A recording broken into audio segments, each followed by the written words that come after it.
Peggy again with her squeaky rocker. I do this every week. I realize that I'm sitting on my rocking chair is sitting on a squeaky board. This would put a baby to sleep, that repetitious noise. I just took a nap a little bit ago, which is very unusual for me. And I set the alarm on my phone to wake me up, of course. And it was, such an abrupt thing, because I'm just not used to sleeping in the daytime. But I worked in the yard and the garden for quite a while earlier until it just got too hot. And we've got quite a heat wave here for us, at least. I think it's, I don't know, it may be up to 90. But so I worked in the shaded parts and just moved around the yard. And so I was pretty wiped out when I came back in. So I took a little snooze. There's no healing room today because it's just kind of a thing that we always do on it. If it's a holiday weekend, then we take that weekend off because people are busy going places and doing things. And so we had the weekend off, which is really nice. And it's going to be nice and clear and warm, which I just love, all week for about another week. So I'm very excited and thankful. Yes. Well, I am reading A Tale of Three Kings by Jean Edwards. And after that, I've got a couple books. I've got another sequel of Hannah Hurnard. And then I have Intercessor, Reese Howells, Intercessor. And then I also have Pilgrim's Progress, which is a great big thick book. But I do have the study guides on those books too. Speaking of study guides, I'll bring this one up for A Tale of Three Kings. Well, I hope everyone is having a good summer, and summer's a time where you can just let yourself bloom, let your heart bloom. There's a saying that says, bloom where you're planted. And my good friend doesn't like that saying, it just irritates her. But I love it, actually. So I don't go around saying it. But bloom where you're planted. For me, it's like if you're planted in this difficulty even, or you're planted in another difficulty, in pain or suffering, bloom anyway. Bloom. Let the Lord bring out all of the beauty that He's put in you, because it's of Him. So yeah, let's bloom. I did take a bunch of pictures like I promised, but I forgot to upload them.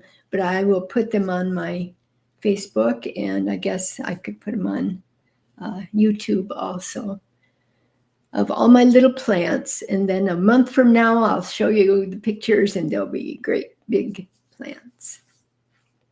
My spinach already bolted, so it's bye-bye to the spinach.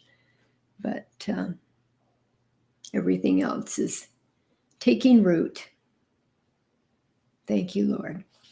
So I'm not too sure where I left off last week, but I kind of like to go back a little bit each time to remind us where we were. So I'm going to go back a little bit. These chapters are literally 1 or 2 pages long, 1 or 1.5 pages long. So let's see, chapters. Let's see if I've got 5 to 9. So going back to David, and Saul throwing spears at him. Now, you can take that to our modern day, or even then too, and it doesn't have to be a real spear. It was King Saul did throw spears at David, tried to kill him because he was mad, right? We figured that out. We didn't figure out whether throwing spears at someone makes you mad, or you're mad, crazy is what it means, or if you're mad and that makes you, and therefore you throw spears. Either way, it could be either or both. But you can take it to mean character assassination. I think that would be a good example. Or just lies. Let's say, have you ever had a person tell lies about you? A lot of times, if people are going to lie about you, there will be a seed of truth there, but then it's magnified to make you look bad and the person speaking the lie to be the hero. And that's what we do in our minds and our hearts. If we, daydream about things, we're always the heroes, It's ego is what that is. So I'll start here. Unlike anyone else in spear throwing history, David didn't know what to do when a spear was thrown at him. He didn't throw Saul's spears back at him, nor did he make any spears of his own and throw them. Something was different about David. All he did was dodge the spears. What can a man, especially a young man, do when the king decides to use him for target practice? What if the young man decides not to return the compliment? First of all, he must pretend he can't see spears, even when they're coming straight at him. Second, he must learn to duck very quickly. And last, he must pretend nothing happened. In other words, don't hold that in. Don't hold bitterness, unforgiveness, and bitterness. Pretend, just let it just go. Let it go. And then that spear is not going to, even if it hits you, it's not going to penetrate who you really are. You can easily tell when someone has been hit by a spear. He turns a deep shade of bitter. But David never got hit. Gradually, he learned a very well-kept secret. He discovered 3 things that prevented him from ever being hit. 1, never learn anything about the fashionable, easily mastered art of spear throwing. Don't hang out there. Don't let your mind wander there. Don't watch some TV about character assassination or blah, blah, blah, or read a book or talk about that. Just don't waste your time there. Redeem the time. Number 2, stay out of the company of all spear throwers. So if there's a group that likes to gossip about people, or maybe shroud that gossip in by saying, "Oh, it's for prayer. It's you just have to know this for prayer's sake." Mm-mm. And number 3, keep your mouth tightly closed. In this way, spears will never touch you, even when they pierce your heart. See, they won't hit the real you. The Lord protects those that don't throw the spears back, who keep the pure heart. He protects you. He'll protect the real you. If someone harasses you, tells lies, you don't have to get up there and tell everybody that it's a lie, or when people bring it up, oh, that's a lie. You don't have to go there. The Lord is our defender. Don't pick up a spear. Don't pick up an offense. That'll make you bitter. And you won't be used by the Lord at all. My king is mad. At least I so perceive him. What can I do? First, recognize this immutable fact. You can't tell. None of us can. Who's the Lord's anointed and who's not? Some kings whom all agree are after the order of King Saul are really after the order of David. And others whom all agree are after the order of David really belong to the order of King Saul. So who's correct? Who can know? To whose voice do you listen? No man is wise enough ever to break that riddle. All we can do is walk around asking ourselves this question. Is this man the Lord's anointed? And if he is he after the order of King Saul? Memorize that question very well. You may have to ask it of yourself 10,000 times, especially if you are a citizen of a realm whose king just might be mad. Asking this question may not seem difficult, but it is, especially when you're crying very hard and dodging spears. When you're really hurting and being tempted to throw one back and being encouraged by others to do just that. And all your rationality and sanity and logic and intelligence and common sense agree. But in the midst of your tears and your frustration, remember that you know only the question, but not the answer. No one knows the answer except God, and He never tells.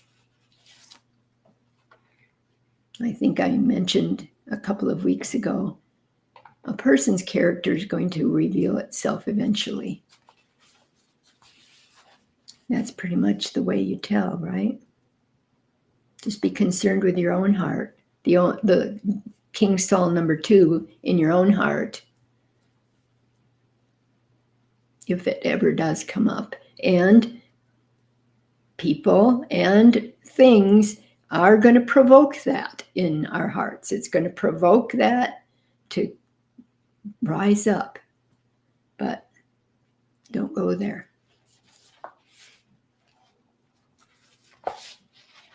So it continues.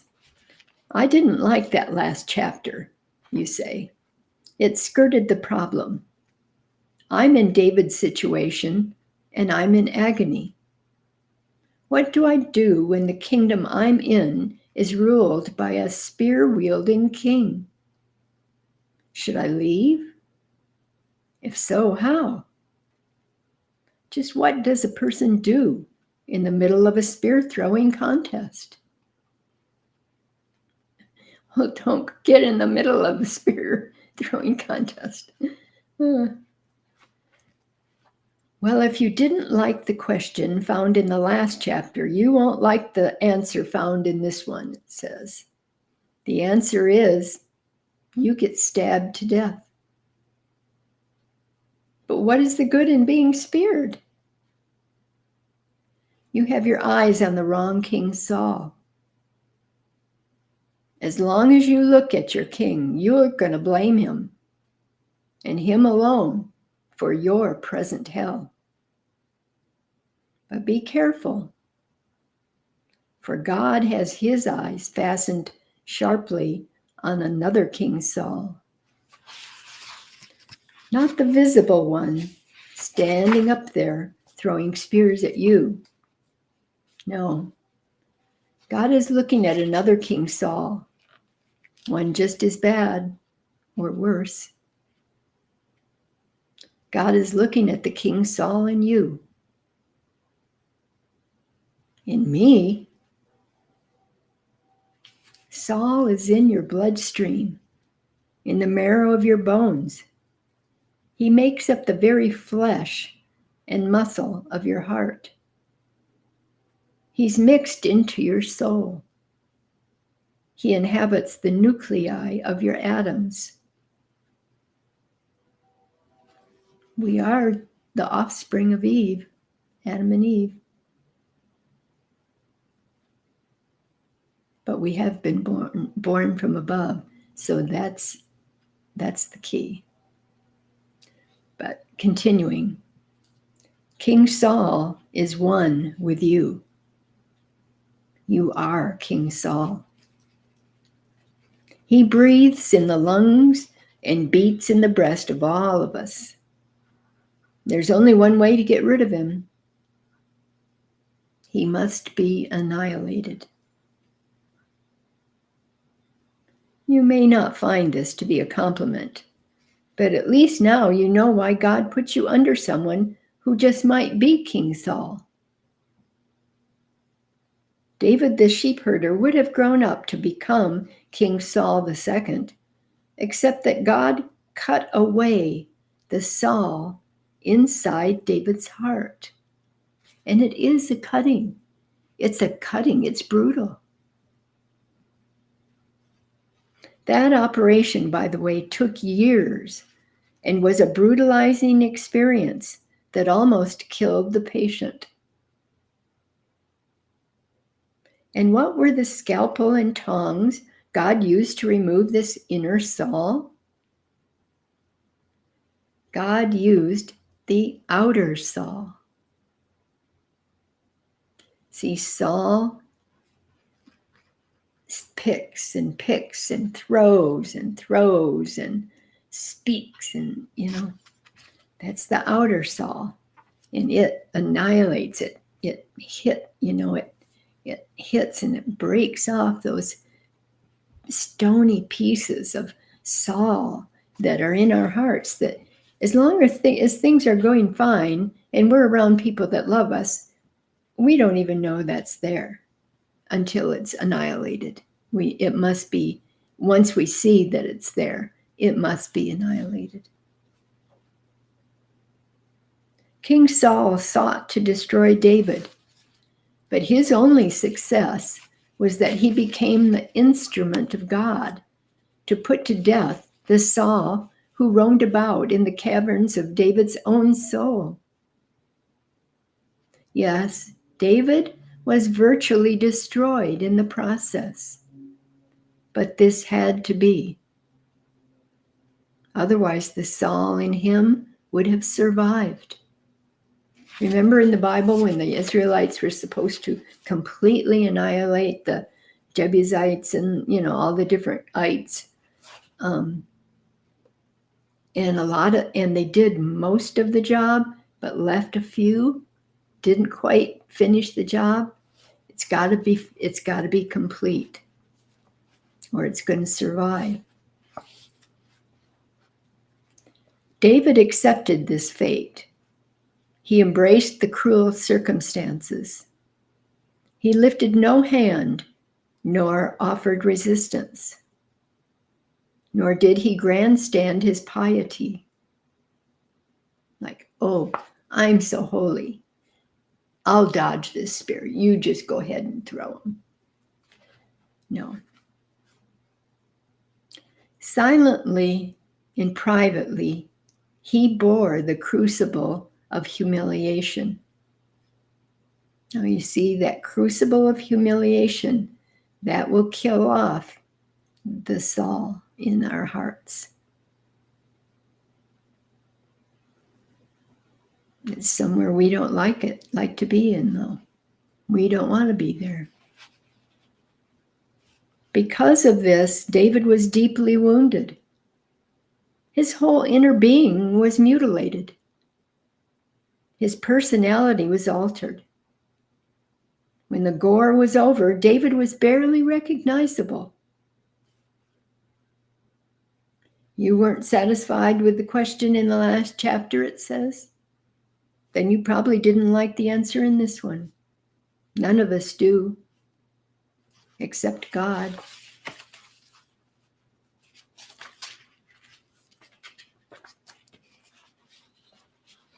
How does a person know when it's finally time to leave the Lord's anointed? Especially if the Lord's anointed is after the order of King Saul. David never made that decision. The Lord's anointed made it for him. The king's own decree settled the matter. Hunt him down. Kill him like a dog. That was the order. Only then did David leave. No, he fled. Even then, he never spoke a word or lifted a hand against Saul. Now, I'm not talking about somebody that's a wimp, an afraid little wimp. No. King David was brave, very brave, but he had to flee.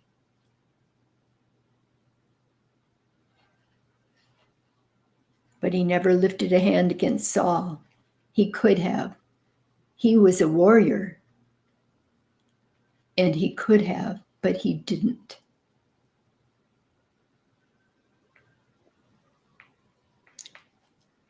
It goes on. And please note this. David did not split the kingdom when he made his departure. He didn't take part of the population with him. He left alone. Alone. All alone. King Saul II never does that. He always takes those who insist on coming along. Yes, people do insist on going with you, don't they? It's like as soon as one person says, "Oh, I can't stand this church anymore. Oh, it's just gone too far. I gotta go." You say that to one person, and then, oh yeah, I feel that way too. I'll go with you. No, zip it. Let that be annihilated in you. Once it has been, then you ask the Lord, "Where do you want me?" Not before.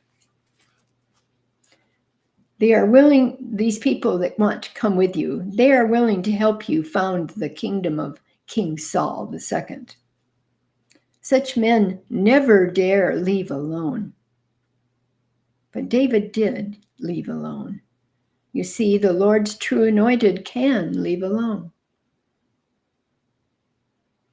There's only one way to leave a kingdom. Alone. All alone.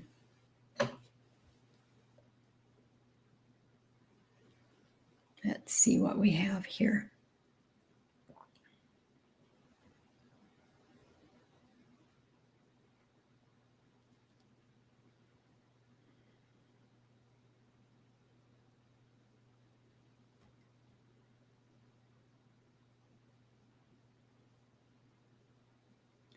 So it says these chapters highlight the allegorical nature of A Tale of Three Kings, as it becomes clear in the interactions between the narrator and the reader character that the matter being considered in the novel is not just that of the historical tale of Saul and David, but also that of a possible leadership crisis in the reader's own church in modern day.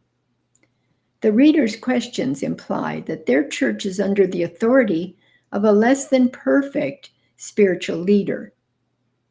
Less than perfect. Now, who is perfect? If you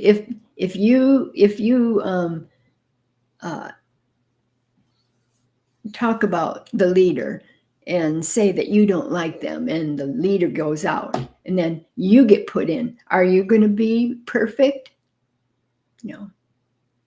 No. You want the Lord's anointed.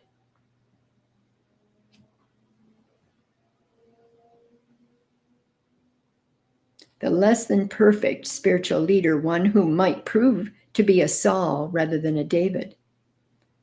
The theme of the difficulty of knowing God's will again appears as the narrator reminds the reader that making an assignation of their leader as a Saul is a nearly impossible task.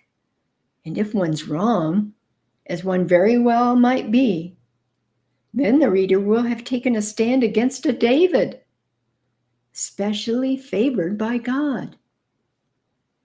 The reader here becomes more active in the story for a time, thus demonstrating negative qualities of leadership themselves. Further, even if the leader in question is a Saul, that still doesn't validate any plan to push that leader out of their position. This brings back the theme of leadership and the call of God, which underscores the fact that a person can validly hold an office of spiritual authority from God, even if not being a person of the best inner character. But you know, they can be changed into a David over time also. You can all be in that same school of suffering, right? It also reinforces the theme of the difficulty of knowing the will of God.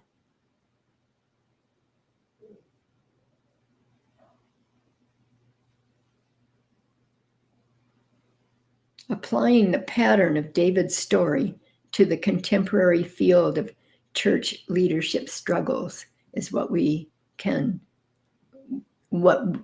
it was suggesting. This application drives the way the story of David is told, highlighting those parts of the biblical narrative which speak to issues of submission and authority, and leading those which do not. The famous episode of David defeating Goliath, for example, earns only the slightest of mentions, but is not depicted in any of the chapter scenes.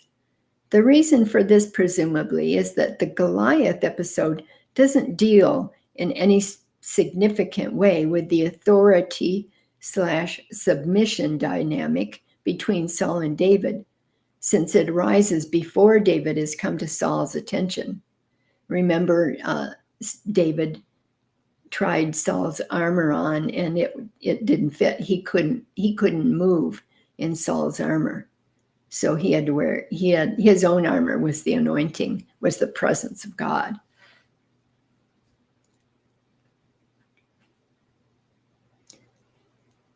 The sections emphasize the theme of brokenness as a godly virtue instead. The allegorical interpretation then derives the selection and presentation of stories from the David narratives, because the book is more concerned with addressing leadership challenges in modern churches than in providing a full and well-rounded depiction of the life of David. That's not the purpose of the book.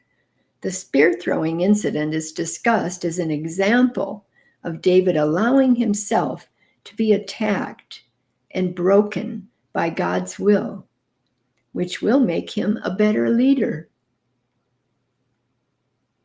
Also, you know, when you're broken, let's say when you're a parent, first of all, when you're a spouse, you're going to be broken by the process as you live life before God and others, and being a parent, that's also a school of brokenness.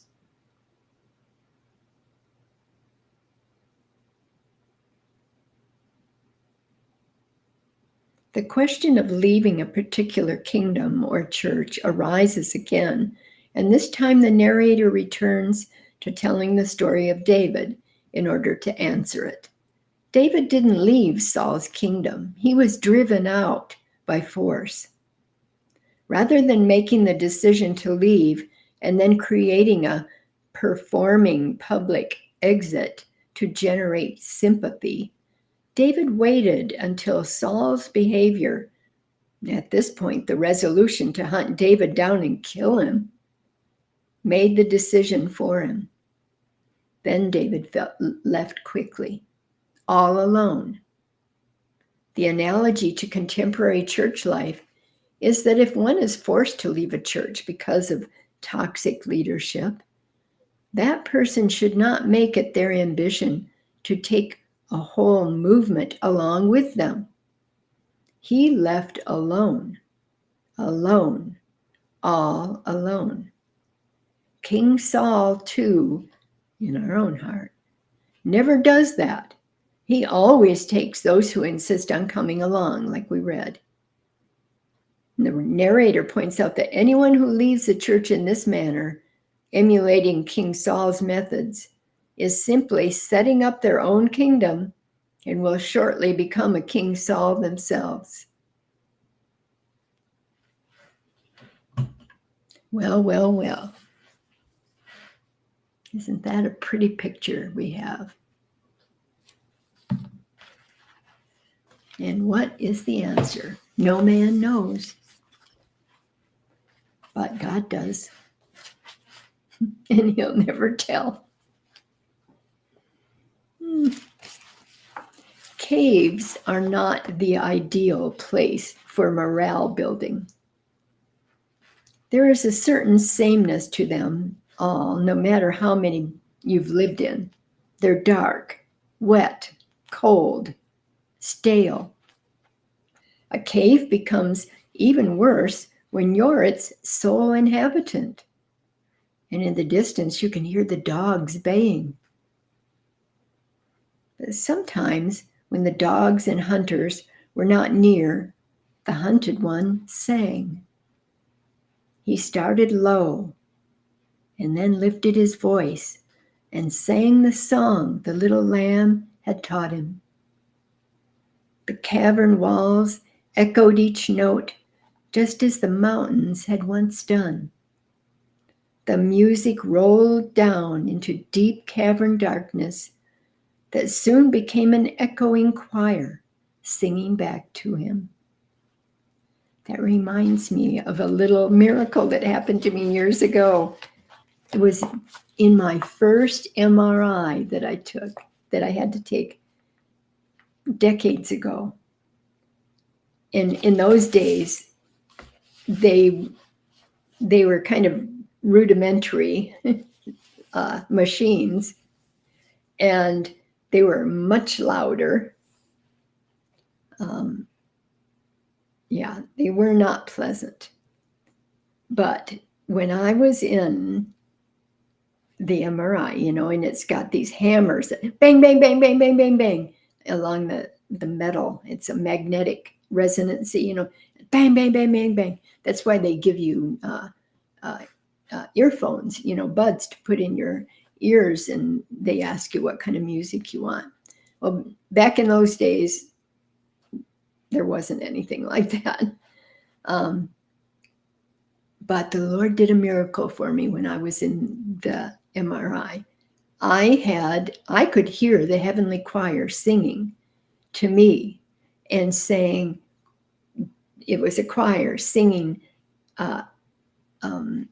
song after song, hymn after hymn, the greatest hymns, but there were ones that were my favorites. And so I just laid there and listened to that beautiful voices of the angels singing those beautiful hymns.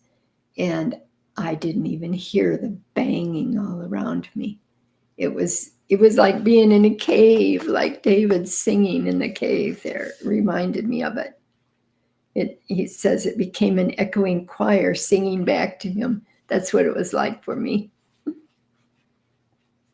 The Lord does so many miracles for us that we maybe don't even realize are miracles and don't thank him for them. Thank you, Lord, for miracles, signs, and wonders. So back to the book. David had less now than when he was a shepherd, for now he had no lyre, no son, not even the company of the sheep. The memories of the court had faded. David's greatest ambition now reached no higher than a shepherd's staff. Everything was being crushed out of him. He sang a great deal and matched each note with a tear. How strange, is it not, what suffering begets? You see, it beget the song he was singing, and the suffering also brought tears. And tears are what takes the bitterness out of our hearts, washes it away. That's what suffering will do. There in those caves, drowned in the sorrow of his song and in the song of his sorrow, David became the greatest hymn writer and the greatest comforter of broken hearts this world shall ever know.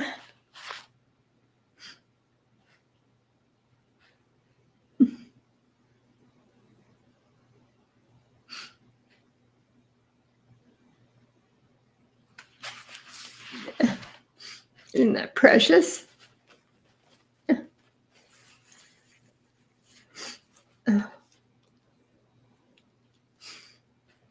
Deep. That's deep, like a cave. Oh. Oh. Oh.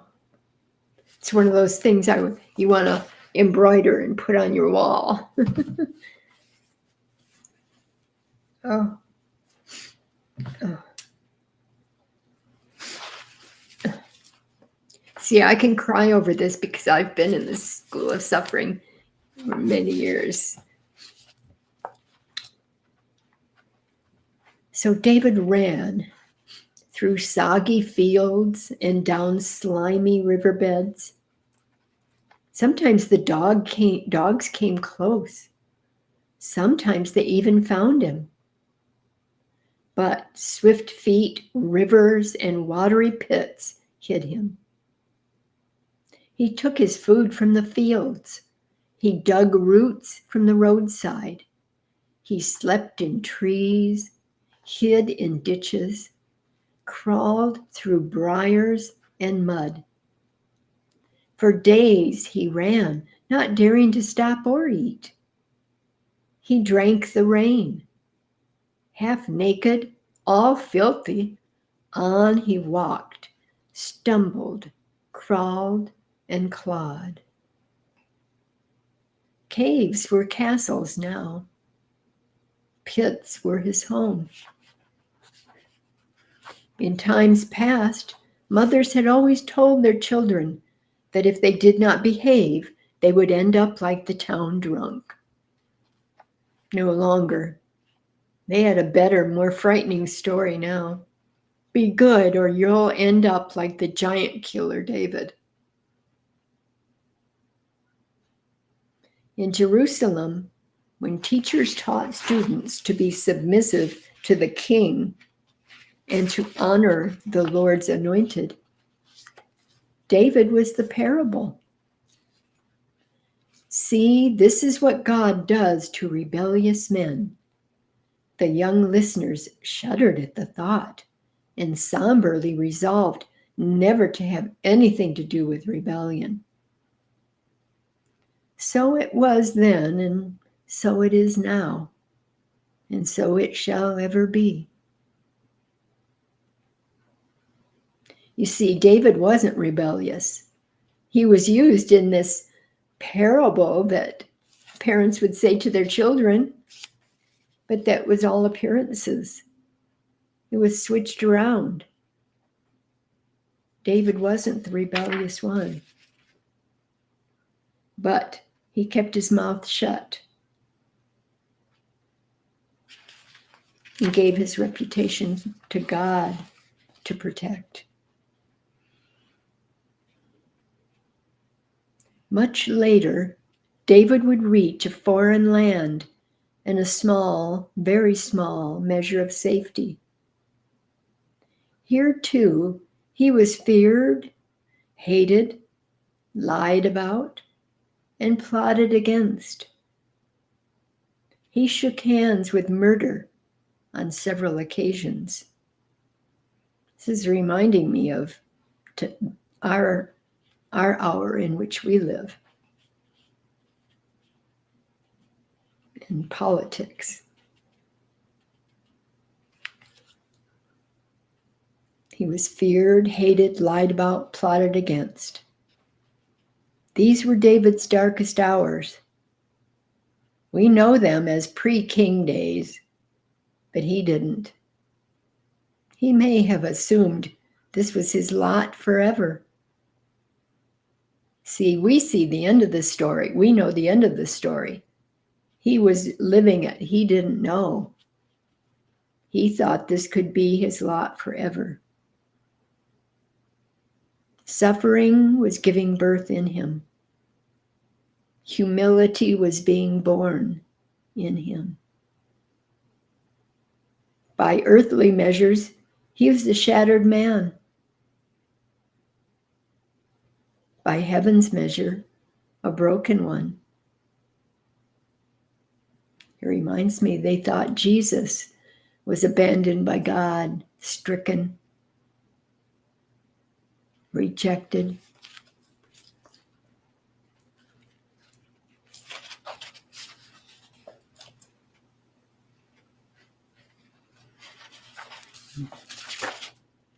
I'll read a little bit more. Others had to flee as the king's madness grew. First 1, then 3, then 10, and eventually hundreds. You see, it plays out. Time will tell. After long searching, some of these fugitives made contact with David. They had not seen him for a long time. The truth was that when they did see him, they didn't recognize him. He had changed. His personality, his disposition, his total being had been altered. He talked less. He loved God more. He sang differently. They had never heard these songs before. Some were lovely beyond words, but some could freeze the blood in your veins. Those who found him and decided to be his fellow fugitives were a sorry, worthless lot. Thieves, liars, complainers, fault finders, rebellious men with rebellious hearts. They were blind with hate for the king, and therefore for all authority figures. You see, it wasn't necessarily the king, it was all authority figures. We are living in that day again.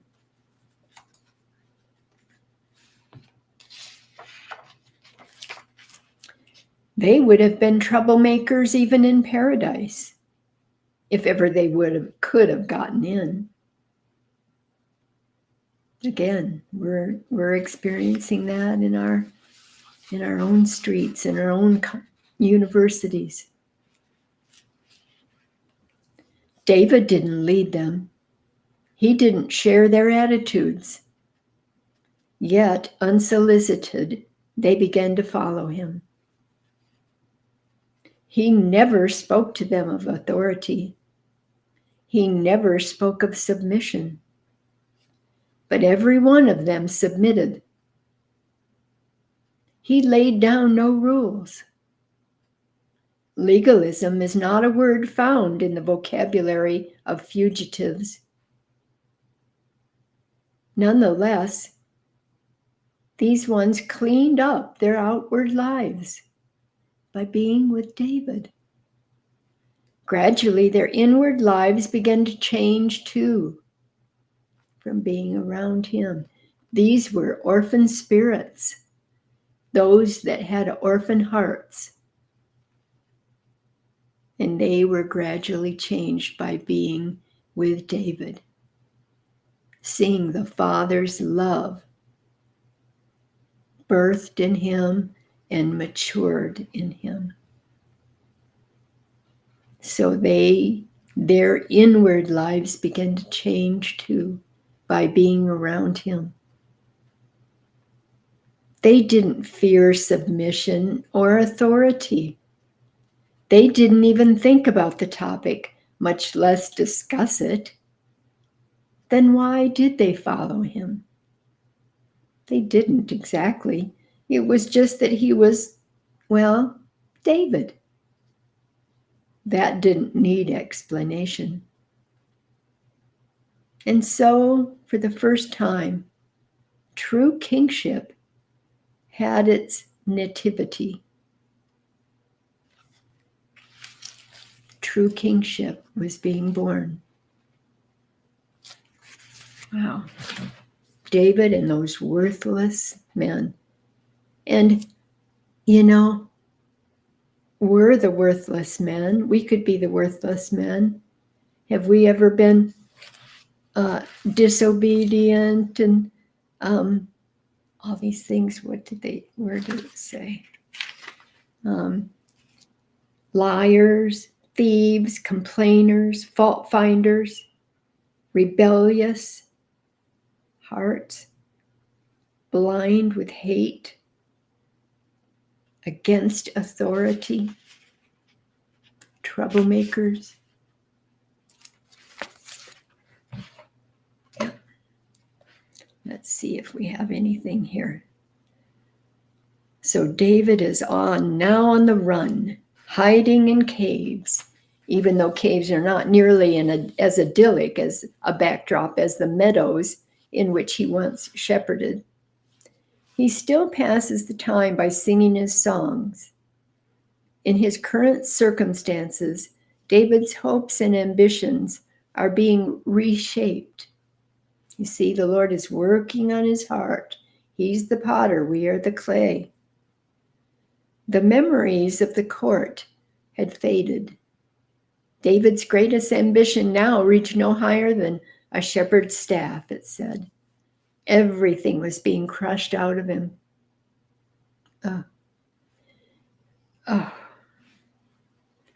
As he sings, David also allows himself to feel the depths of the sorrows that his condition has brought upon him. This addition of suffering to his songs, which later become the biblical book of Psalms, elevates them in poignancy and power. There in those caves, drowned in the sorrow of his song and in the song of his sorrow, David became the greatest hymn writer and the greatest comforter of broken hearts this world shall ever know. So it's not about David being perfect.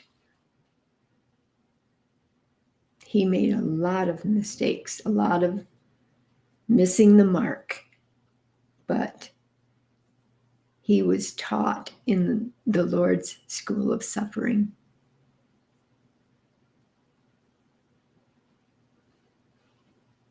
And it gave him empathy for others. I would dare to say not sympathy, but empathy, because he had been there. He knew. He understood. And this ragamuffin bunch, they knew that they must have just known that he knew how they felt. And they were drawn to him. And he didn't lord it over them in any way. Well, I guess I did cry once today. But you're used to that, aren't you? Yes. One never knows, like the book says, one never knows. But God knows, and he'll never tell. He'll never tell when he touches a heart, right? When he, it's a breaking. But think of it this way, it's a breaking open. It's a breaking forth of his heart, his love, his agape love. And it breaks through the crust of the traumas of this life. It breaks through like a flower coming through a crack in the rock. It breaks through. Thank you, Lord. Thank you for working on our hearts, Lord, for changing us, transforming us, even if it's in the school of suffering, because that's something we can't choose or not choose. We don't have the courage to do either. But we cling to you, Lord. And it's going to be all right. I'm telling you. He loves you. He is for you. It's going to be good. Well, it's time for me to say goodbye already. I'm going to, what was I going to do? I've got to wait till it gets a little cooler to go outside. That is really an unusual thing to say about this around here. I know what I was going to do. I was going to finish getting out my summer clothes and putting away my winter clothes. I've been known to do that late in the last few years.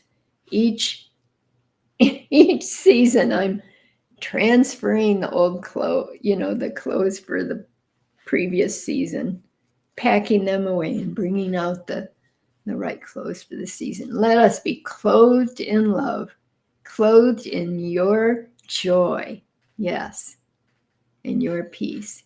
Shabbat Shalom. Well, God bless you, everybody. And if anyone has it on their heart to give, I'll put it in the comments or in the description, and I would appreciate it very much. Thank you so much. God bless you. I'll see you next week, God willing, 3 p.m. Pacific time on Saturday. Bye-bye.